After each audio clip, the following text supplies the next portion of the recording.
আজ আপনাদের সঙ্গে শেয়ার করব রমজান স্পেশাল ডিমের চপ রেসিপি। এই চপগুলো বানিয়ে আপনারা পুরো মাস জুড়ে সংরক্ষণ করে রাখতে পারবেন। এই চপগুলো বানানো খুবই সহজ, খেতেও কিন্তু ভীষণ ভালো হয়। তো রমজান মাসে আপনারা সংরক্ষণ করে রাখবেন। তো অবশ্যই স্কিপ না করে পুরো রেসিপি দেখে নেবেন। আশা করছি আপনাদেরকে ভালো লাগবে। তো চলুন রেসিপি শুরু করি। এখানে দেখুন গ্যাসে একটা ফ্রাই প্যান দিয়ে দিলাম। এবার আমি এখানে দিয়ে দিলাম 2 টেবিল চামচ সর্ষের তেল। তো তেলটা প্রথমে খুব ভালোভাবে গরম করে নিচ্ছি। এখানে আমি সর্ষের তেল দিলাম, আপনারা চাইলে কিন্তু সয়াবিন তেল দিতে পারেন। হাফ চা চামচ দিয়ে দিলাম গোটা জিরা। এবার জিরাটা একটু ভেজে নিচ্ছি। দেখুন জিরাটা হালকা ভেজে নিলাম। এবার এখানে দিয়ে দিচ্ছি একটা বড় সাইজের পেঁয়াজ কুচি। পেঁয়াজটা আমি লম্বা করে কুচি করে নিয়েছি, আপনারা চাইলে ছোট ছোট করে কুচি করে নিতে পারেন। এবার নেড়েচেড়ে পেঁয়াজগুলো হালকা একটু ভেজে নেব, খুব বেশি লালচে করব না। তো দেখুন আমি কিভাবে ভেজে নিচ্ছি।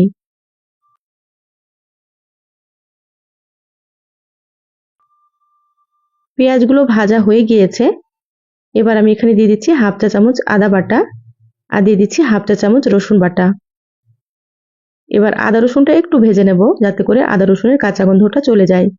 এই পর্যায়ে আমি গ্যাসের আঁচটা মিডিয়ামে রেখেছি। মিডিয়ামে রেখে এইভাবে আদা রসুনটাকে একটু ভেজে নিতে হবে। ভাজা হয়ে গিয়েছে। এবার এখানে দিয়ে দিলাম হাফ চা চামচ লবণ। এখানে আপনারা স্বাদ মতো লবণ দিয়ে দেবেন। আর সামান্য একটু দিয়ে দিলাম হলুদ গুঁড়ো। হাফ চা চামচের থেকে কম দিয়ে দিলাম জিরা গুঁড়ো। আর এখানে দিয়ে দিচ্ছি হাফ চা চামচের থেকে কম মরিচের গুঁড়ো।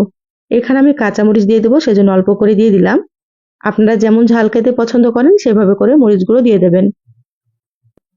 এবার মশলাগুলো দিয়ে খুব ভালোভাবে একটু নেড়েচেড়ে মিশিয়ে নিচ্ছি আর এইভাবে করে একটু কষিয়ে নিচ্ছি।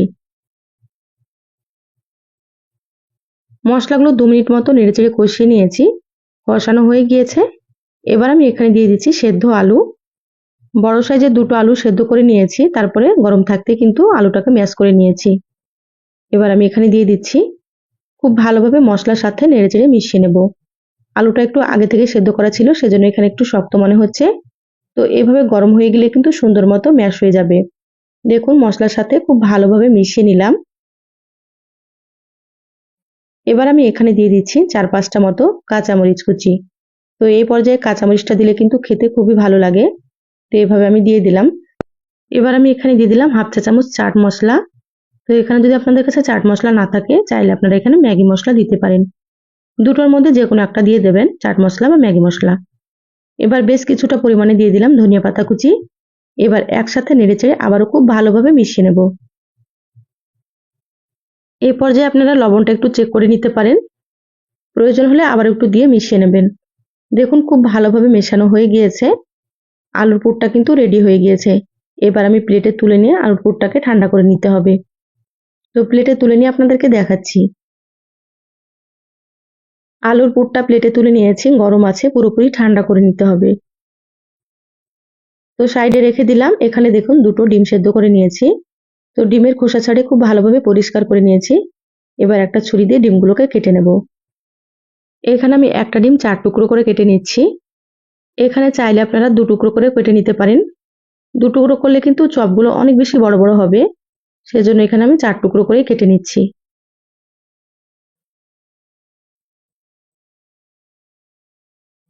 2টো ডিম থেকে 8টা চপ তৈরি হবে। তো এখানে আপনারা আপনাদের প্রয়োজন মতো নিয়ে নেবেন। যদি আপনারা চপের পরিমাণ বেশি করে বানাতে চান, তাহলে কিন্তু আলুর পুরটাকেও একটু বেশি করে তৈরি করতে হবে। দেখুন আলুর পুরটা কিন্তু ঠান্ডা হয়ে গিয়েছে। এবার আমি কিছুটা নিয়ে নিচ্ছি। 2 হাতে নিয়ে এভাবে করে একটু বড় করে নেব, যাতে করে ডিমটা এর ভেতরে দেওয়া যায়। এবার আমি এখানে 1 টুকরো ডিম দিয়ে দিলাম। এবার ডিমটাকে সুন্দর করে একটু কভার করে নিতে হবে। উপর দিয়ে আবারও একটু আলু দিয়ে দিলাম। তারপরে সুন্দর করে চেপে চেপে রোল করে নিয়েছি। এভাবে সুন্দর করে কিন্তু করে নিতে হবে। এমনভাবে করবেন যাতে করে ডিমটা বাইরে বেরিয়ে না আসে, সেই দিকে কিন্তু খেয়াল রাখতে হবে। তো আবারও আপনাদেরকে একটা আমি তৈরি করে দেখাচ্ছি। আমার চ্যানেলে আরো অনেক রেসিপি আছে, চাইলে আপনারা রেসিপিগুলো দেখে নিতে পারেন। আমি সবসময় আপনাদেরকে সহজ রেসিপিগুলো দেখানোর চেষ্টা করি। খেতেও খুবই ভালো হয়। তা আপনারাও কিন্তু তৈরি করে খেয়ে আমাকে কমেন্ট করে জানাবেন আপনাদেরকে কেমন লেগেছে। দেখুন সবগুলো তৈরি করে নিয়েছি। তো এখানে আরো কিছুটা আলু থেকে গিয়েছে। তা আবারও আমি একটা ডিম সেদ্ধ করে নেব, তারপরে তৈরি করে নেব। তো এখানে দেখুন একটা মিক্সিং বোল নিয়েছি। এবার আমি এখানে নিয়ে নিচ্ছি একটা ডিম। সামান্য একটু দিয়ে দিচ্ছি লবণ। খুব ভালোভাবে মিশিয়ে নিচ্ছি। তো এখানে আমি প্রথমে একটা ডিম নিয়ে নিলাম, যদি আবারও পরে লাগে তারপরে আমি এখানে নিয়ে নেব, তো সেটা আপনাদেরকে বলে দেব। তো ডিমটা সুন্দর করে ফেটিয়ে নিয়েছি। আর এখানে দেখুন ব্রেড গ্রামস নিয়েছি। তো এখানে আমি ব্রেড গ্রামস নিয়েছি, আপনারা চাইলে টোস্ট বিস্কুটের গুঁড়ো নিতে পারেন। এবার একটা চপ নিয়ে এভাবে ডিমের ভেতরে দিয়ে দিচ্ছি। কাঁটা চামচ দিয়ে সুন্দর করে একটু ডিমটাকে লাগিয়ে নিতে হবে। এবার আমি ব্রেড গ্রামসে নিয়ে নিচ্ছি, সুন্দর করে কোট করে নেব। এভাবে চেপে চেপে কোট করে নিতে হবে, তাতে করে চপগুলো খেতে অনেক বেশি ভালো লাগবে। তো এখানে আমি দুবার করে কোট করে নিচ্ছি, আপনারা চাইলে কিন্তু একবারও করে নিতে পারেন। আবারও ডিমের ভেতরে দিয়ে দিলাম। তো এখানে আমি ডিম দিয়ে কোট করে নিচ্ছি, আপনারা চাইলে কিন্তু ময়দা দিয়েও কোট করে নিতে পারেন। কিছুটা ময়দা নিয়ে নেবেন, তারপরে পানি দিয়ে পাতলা করে একটা ব্যাটার রেডি করে নেবেন। খুব বেশি ঘন করা যাবে না, একেবারে পাতলা করে নিতে হবে। তারপরে এইভাবে করে আপনারা কোট করে নেবেন, তাতে করেও কিন্তু সুন্দর হবে চপগুলো খেতে। এইভাবে চেপে চেপে সুন্দর করে একটু লাগিয়ে নিতে হবে, তাহলে ভাজার সময় আর খুলে যাবে না। দেখুন এটা হয়ে গিয়েছে, প্লেটে রেখে দিচ্ছি। তো আবারও আপনাদেরকে একটা আমি তৈরি করে দেখাচ্ছি। চপগুলো তৈরি করা কতটা সহজ আপনারা হয়তো দেখে বুঝতে পারছেন। তো এইভাবে আপনারা চপ তৈরি করে খাবেন, আপনারা বিকেলে নাস্তাতেও খেতে পারেন, বা আপনারা রমজান মাসেও এটা তৈরি করে খেতে পারেন। দেখুন আবারও আমি ডিমের ভেতরে দিয়ে দিলাম, আবারও খুব ভালোভাবে কোট করে নেব। আর বাকি যেগুলো আছে একইভাবে রেডি করে নিচ্ছি, তারপরে আপনাদেরকে আমি দেখাচ্ছি।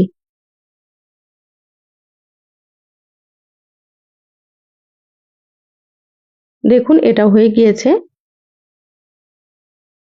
সবগুলো রেডি করে নিয়েছি। আবারও একটা ডিম সেদ্ধ করে তারপরে এটা তৈরি করে নিয়েছি। এখানে প্রায় 12টা মতো হয়ে গিয়েছে। এ পর্যায়ে আপনারা সংরক্ষণ করে রাখতে পারেন, যে কোনো কৌটো বা জিপলক ব্যাগে আপনারা রেখে দেবেন ডিপ ফ্রিজে। পুরো মাস জুড়ে কিন্তু এটা সংরক্ষণ করা যাবে।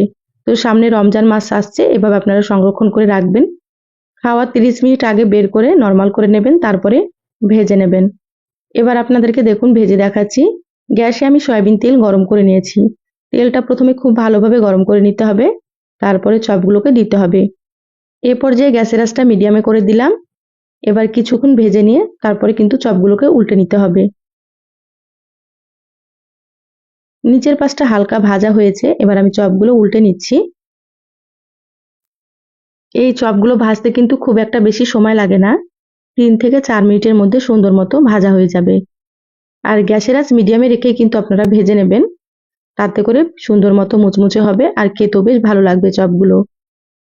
দেখুন আস্তে আস্তে সুন্দর একটা কালার চলে এসেছে, আর একটু ভেজে নেব।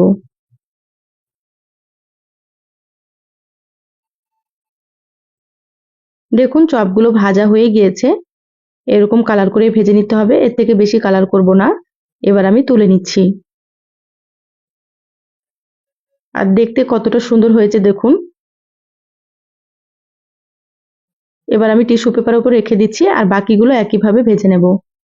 দোকান থেকে চপ কিনে না খেয়ে এইভাবে আপনারা বাড়িতেই খুব সহজে তৈরি করে নেবেন, আর অল্প খরচে কিন্তু বানানো হয়ে যাবে। এগুলোকে একটু সময় নিয়ে ভেজে নিতে হবে। দেখুন এগুলো আমি সময় নিয়ে ভেজে নিয়েছি, এগুলো ভাজা হয়ে গিয়েছে, তুলে নিচ্ছি। তো প্রথমে চপগুলো কোট করার জন্য আমার এখানে 2টো ডিম লেগেছিল, তো সেটা আপনাদেরকে আমি বলে দিলাম। দেখুন সব চপগুলো ভেজে প্লেটে তুলে নিয়েছি, আর কতটা লোভনীয় হয়েছে আপনারা হয়তো দেখেই বুঝতে পারছেন। এই চপগুলো দোকানের থেকেও কিন্তু খুবই সুন্দর হয় খেতে। এবার আপনাদেরকে একটা ভেঙে দেখাচ্ছি, দেখুন উপরটা কতটা মুচমুচে হয়েছে, আর ভেতরে ডিম আর আলুর পুরে ঠাসা, খেতে ভীষণ টেস্ট হয়। তো রেসিপিটা কেমন লাগলো চ্যানেলের কমেন্ট বক্সে জানাবেন। ভালো লাগলে একটা লাইক দিয়ে ভিডিওটা শেয়ার করে দিবেন। সবাই অনেক বেশি ভালো থাকবেন, সুস্থ থাকবেন। দেখা হবে নতুন রেসিপিতে। ধন্যবাদ সবাইকে। আল্লাহ হাফেজ।